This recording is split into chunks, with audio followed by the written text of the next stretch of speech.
Hi students, welcome back to my YouTube channel maths guru Vijay Sinha 11 and 12। आज की video थोड़ी सी आपको लगेगी कि मतलब पढूं ना पढूं, लेकिन जरूरी है। क्यों कहते हैं friction is a necessary evil. तो फ्रिक्शन के बिना जिंदगी में काम नहीं चलता। उसी तरह एक चैप्टर रिलेशन एंड फंक्शन, उसके बिना भी काम नहीं चलता। तो आज की वीडियो रिलेशन एंड फंक्शन की है। आज बेसिक कॉन्सेप्ट समझा रहा हूँ। बेसिक कॉन्सेप्ट के साथ थोड़े से एग्जाम्पल दूंगा आपको, विथ एग्जाम्पल समझाऊंगा। लेकिन क्या होता है कि अगर मैं बहुत ज़्यादा सम करूंगा तो कॉन्सेप्ट आपके क्लियर नहीं होगी। तो मैं 11th के रिलेशन को टच नहीं कर रहा, मैं डायरेक्ट 12 से शुरू कर रहा हूँ। होप करता हूँ कि 11th की आपकी क्लियर होगी। तो चलिए सबसे पहले हम शुरू करते हैं टाइप्स ऑफ रिलेशन। तो आप लोग पेन लेकर भी बैठिए, कुछ लिखना भी पड़े तो लिखना चाहिए, लिखने से ज़्यादा समझ में आता है। Types of relation. तो 12 क्लास में ऐसे तो और भी टाइप्स होते हैं, लेकिन 12 क्लास स्कूल सिलेबस के लिए आप ये 3 टाइप्स पढ़ेंगे basically. Reflexive, reflexive, symmetric and transitive. Symmetric and transitive. और एक रिलेशन होता है इक्विवेलेंस रिलेशन। तो अलग कोई टाइप नहीं है, इनके बेस पर है। वैसे मैं फोर्थ टाइप में डाल देता हूँ इसको, ये कोई अलग टाइप नहीं, लेकिन मैं अभी तब तक कॉन्वीनियंस के लिए फोर्थ टाइप में डाल देता हूँ इक्विवेलेंस रिलेशन। तो ये 4 टाइप्स के हैं। फंक्शंस इससे अलग है। रिलेशन के स्पेशल केसेस होते हैं। रिलेशन कार्टेशियन प्रोडक्ट सेट से बनते हैं। क्लास 11 में आपने पढ़ा था Cartesian product set A cross B. A cross B के अंदर से एलिमेंट्स लेकर अगर हम दूसरी सेट बनाते हैं जिसमें सारे ऑर्डर्ड पेयर होते हैं, वही रिलेशन हो। तो मोटा मोटा मैं रफली आपको ये बता दूं कि कार्टेशियन प्रोडक्ट सेट से जो सबसेट्स बन सकते हैं वही रिलेशन, और वो ऑर्डर्ड पेयर होते हैं, कभी सिंगल एलिमेंट नहीं। तो वो सब अभी डिस्कस नहीं करके मैं डायरेक्ट 12 क्लास करूँ। तो देखिए रिफ्लेक्सिव रिलेशन सबसे पहले आपको समझ। देखिए रिफ्लेक्सिव रिलेशन कौन सा होता है। रिफ्लेक्सिव रिलेशन सेल्फ रिलेशन होता है। A is related to R if a belongs to R. A belongs to R, मैं इसकी मीनिंग समझाता हूँ with example. A belongs to R, that is a is related to a is related to related to. तो ये होता है reflexive. Self relation को reflexive बोला जाता है। अभी मैं एग्जाम्पल के थ्रू आपको समझाऊंगा, पहले आप थोड़ा सा थियोरी समझ लो। अब देखो क्या होता है सिमेट्रिक, क्या होता है सिमेट्रिक। अभी मैं एग्जाम्पल से सारी चीजें समझाऊंगा। सिमेट्रिक क्या होता है, A B belongs to R then B A belongs to R. तो ये मैं एग्जाम्पल से दिखाऊंगा तो आप ज्यादा समझ पाओगे। मतलब अगर कहने का मतलब अगर 1 2 फॉर एग्जाम्पल, अगर 1 2 हमारे रिलेशन के अंदर है तो 2 1 भी होना चाहिए। 1 2 belongs to R then 2 1 belongs to R. आप समझो बात। अगर ऐसा नहीं है कि रिलेशन के अंदर 1 2 प्रेजेंट है लेकिन 2 1 प्रेजेंट नहीं है तो सिमेट्रिक नहीं हो। सिमेट्रिक क्या बताता है, if A B belongs to R then B A also belongs to R. मतलब रिवर्स भी ट्रू होनी चाहिए। तो जैसे अगर ए प्लस बी अगर किसी रिलेशन में है तो बी प्लस ए तो होगा ही। तो ये सब एग्जाम्पल से ज़्यादा क्लियर होंगे। तो मैं थोड़ा थर्ड रिलेशन पढ़ाता हूँ। मैं पेज शिफ्ट कर रहा हूँ ट्रांजिटिव पे। ट्रांजिटिव ट्रांजिटिव बड़ा इंटरेस्टिंग है, बहुत ही इजी है। देखने से लगता होगा थोड़ा सा टफ, लेकिन बहुत ही इजी है transitive. If A B belongs to a relation R and B C belongs to a relation R then A C belongs to relation R. अब देखिए क्या है, इसको आप ऐसे याद रखिए। आप इसको सिंपल करके याद रखिए। कैसे, first second second third then first third. कैसे आपको याद रखना है, first second then second third. So relation should be there first third. ये रिलेशन होना चाहिए। अगर फर्स्ट सेकंड के साथ रिलेटेड है, सेकंड अगर थर्ड के साथ रिलेटेड है, तो फर्स्ट थर्ड के साथ रिलेटेड होना चाहिए। जैसे अगर हमारे पास एक रिलेशन है, हमारे पास एक सेट है और हमारे पास ये सारे चीजें, मान लिया हमारे पास एक ऐसा रिलेशन है, ऐसे है। हमारे पास 1 2 है, हमारे पास 2 3 है और हमारे पास 1 3 है। तो आप खुद ही बताइए, अभी मैं हिंट्स नहीं दूंगा कि क्या ये ट्रांजिटिव हो सकता है। मैं भी कोई हिंट्स नहीं दूंगा, आप बताइए। 1 2 प्रेजेंट है, 2 3 प्रेजेंट है और 1 3 प्रेजेंट है, क्या है। देखिए 1 2 2 3 मतलब first second second third then first third is also present. तो मैं इसको फिगर से समझाऊंगा तब आप ज्यादा समझोगे। मैं इसको ऐसे समझा, आप देखो 1 is related to 2, 2 is related to 3 then 1 is related to 3। तो ये आपकी कॉन्सेप्ट क्लियर हो गई होगी। तो ये तो मैंने सिर्फ डेफिनेशन भी बताया है तीनों रिलेशन की। अब इक्विवेलेंस रिलेशन कोई इनसे अलग नहीं है। अगर कोई भी रिलेशन रिफ्लेक्सिव हो जाए, सिमेट्रिक हो जाए और ट्रांजिटिव हो जाए, तीनों हो जाए, तो उसी रिलेशन को इक्विवेलेंस कहते हैं। अभी मैं एग्जांपल से क्लियर कर दूंगा आपकी। तो देखो इक्विवेलेंस क्या हुआ, फटाफट आप बोलो इक्विवेलेंस रिलेशन कौन सा हुआ। If a relation R is reflexive, symmetric as well as reflexive, symmetric as well as transitive, symmetric as well as transitive। तो अगर ऐसा हो तो फिर ये इक्विवेलेंस हो जाता है। जैसे मैं अभी एग्जांपल दूंगा तो आपकी ज़्यादा क्लियर हो जाएंगे। तो चलिए हम लोग इसके बेस पर एक दो एग्जांपल करके मैं पैटर्न चेंज करता हूँ। पहले इसके बेस पर मैं एक दो एग्जांपल करता हूँ। तो एनसीईआरटी के पहले मैं सिंपल सा एग्जांपल ले लेता हूँ। आपकी एग्जाम्पल नंबर 3 है, तो थोड़ी सी लैंग्वेज ज़्यादा लिखे हुए हैं, लेकिन मैं आपको समझा देता हूँ क्या है। एग्जाम्पल नंबर 4 है, 3 है। पहले मैं कर देता हूँ एक बार एग्जाम्पल नंबर 3। एग्जाम्पल नंबर 3 को मैं शॉर्टकट में लिख देता हूँ। होप करता हूँ आपके पास बुक हो। ये पेज नंबर है, पेज नंबर 3 है। एग्जाम्पल नंबर 3 है और ये पेज नंबर 3 है। तो मैं पूरा क्वेश्चन नहीं लिख रहा हूँ, लेकिन मैं मीनिंग लिख देता हूँ।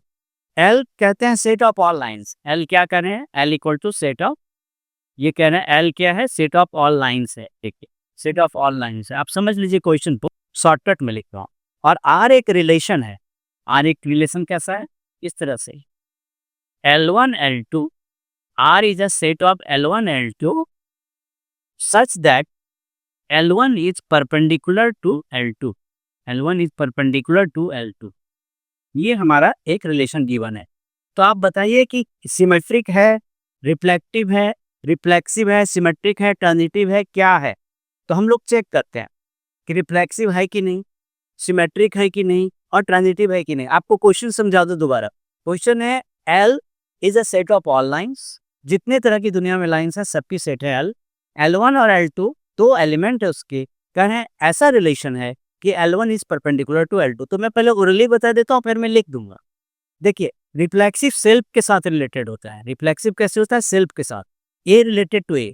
सिमेट्रिक कैसे होता है, if A B belongs to R then B A belongs to R. मतलब अगर फर्स्ट सेकंड के साथ रिलेटेड है तो सेकंड भी फर्स्ट के साथ रिलेटेड होना चाहिए। मतलब अगर अगर ए बी ट्रू है तो बी ए भी ट्रू होना चाहिए। और ट्रांजिटिव में क्या होता है, ए बी और बी सी अगर ट्रू है तो ए सी को ट्रू होना चाहिए। तो चलिए हम लोग फटाफट रिफ्लेक्सिव चेक करते हैं। देखिए रिफ्लेक्सिव चेक करते हैं। तो रिफ्लेक्सिव कैसे चेक करते हैं, हम देखते हैं कि क्या सेल्फ रिलेशन ट्रू है। देखिए L1 L2 belongs to R का मतलब क्या है, आपके पोजीशन में रिलेशन के अंदर है L1 L2। आज की पोजीशन में अगर L1 L2 रिलेशन के अंदर है, इसकी मीनिंग क्वेश्चन में लिखी थी L1 is perpendicular to L2। इसकी मीनिंग क्या लिखी थी क्वेश्चन में, L1 is perpendicular to L2। तो देखिए अगर हम L1 L1 R बोलेंगे, अगर मैं L1 L1 belongs to R बोलूंगा अगर सेल्फ रिलेशन के लिए, इफ इफ मैं सेल्फ रिलेशन प्रूव कर रहा हूँ, रिफ्लेक्सिव में अपने साथ रिलेशन होता है। जैसे L1 का L1 के साथ, L2 का L2 के साथ, L3 का L3 के साथ। तो L1 L2 अगर रिलेशन के अंदर है अपने क्वेश्चन में, अगर L1 L2 R के अंदर है, रिलेशन के अंदर है, तो L1 L2 के ऊपर परपेंडिकुलर है। लेकिन अगर हम कहें L1 L2 दोनों R के अंदर है, तो आप बोलो क्या मीनिंग निकालोगे, आप क्या मीनिंग निकालोगे, L1 is perpendicular to L1।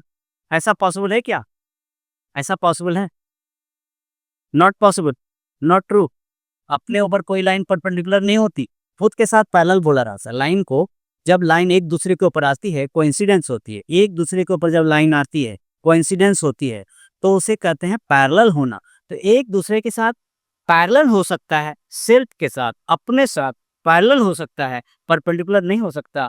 तो therefore not reflex, therefore R is not reflexive, ये नहीं। अब मैं चेक करता हूँ सिमेट्रिक।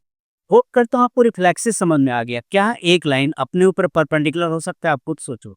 एक लाइन अपने ऊपर आ सकता है, एक के ऊपर दो लाइन आ सकती है, खुद की दो लाइन आ सकती है एक दूसरे के ऊपर, लेकिन क्या वो कभी परपेंडिकुलर हो सकती, नहीं। वो कोइंसिडेंस हो सकती है या पैरेलल हो सकती है। तो हम लोग सिमेट्रिक चेक कर, चलिए सेकंड चेक करते हैं सिमेट्रिक। सिमेट्रिक में क्या होता है, देखिए मैं पहले रफ पर फिगर बना देता हूँ। ये देखिए L1, ये हमारा L1 है। ये वाली पहली वाली लाइन हमारी क्या है, L1 है। मैं आपको लिख कर दिखाऊं फिगर से, ज़्यादा समझ में आएगा। ये पहले वाली लाइन L1 है, दूसरी लाइन वाली L2 है। L1 और L2 आपस में परपेंडिकुलर है। अब लॉजिक से बोलना कि अगर L1 L2 के ऊपर परपेंडिकुलर है तो क्या L2 भी L1 के ऊपर परपेंडिकुलर होगा? आपने सोच लिया है? होप करता हूँ आपके माइंड में आंसर आ चुका है। तो आंसर आपका यस सर होगा। If L1 is perpendicular to L2 then L2 is also perpendicular to L1। आपस में एक दूसरे के परपेंडिकुलर होते हैं। सो देखिए, if L1 is perpendicular to L2 then L2 is perpendicular to L1। इससे क्या हुआ? ऑपोजिट ट्रू हो गया। सिमेट्रिक कब होता है? जो ऑपोजिट भी ट्रू हो जाता है तो सिमेट्रिक होता है। हम क्या कर सकते हैं? वी कैन से, हम लोग क्या कर सकते हैं? We can say if L1 L2 belongs to R, अगर L1 L2 रिलेशन का मेंबर है, अगर L1 L2 सेटिस्फाई करता है रिलेशन को, देन अपोजिट भी सेटिस्फाई करता है, L2 L1 भी सेटिस्फाई करता है। Therefore R is symmetric. R is symmetric. तो रिवर्स साइड से जब सेटिस्फाई हो जाए, ट्रू हो जाए, तो इसे सिमेट्रिक कहते हैं। चलिए हम लोग ट्रांजिटिव चेक करते हैं। ट्रांजिटिव में देखिए क्या होता है। मैं फिगर से दिखाऊंगा तो आप 1 मिनट में समझ जाओगे। देखो फिगर से दिखा, एक लाइन L1 है जो L2 के ऊपर परपेंडिकुलर है और L2 एक तीसरी लाइन के ऊपर परपेंडिकुलर है। L2 एक तीसरी लाइन किसके ऊपर परपेंडिकुलर है? L3 के ऊपर परपेंडिकुलर है। आप समझो बात। L1 is perpendicular to L2 and L2 is perpendicular to L3।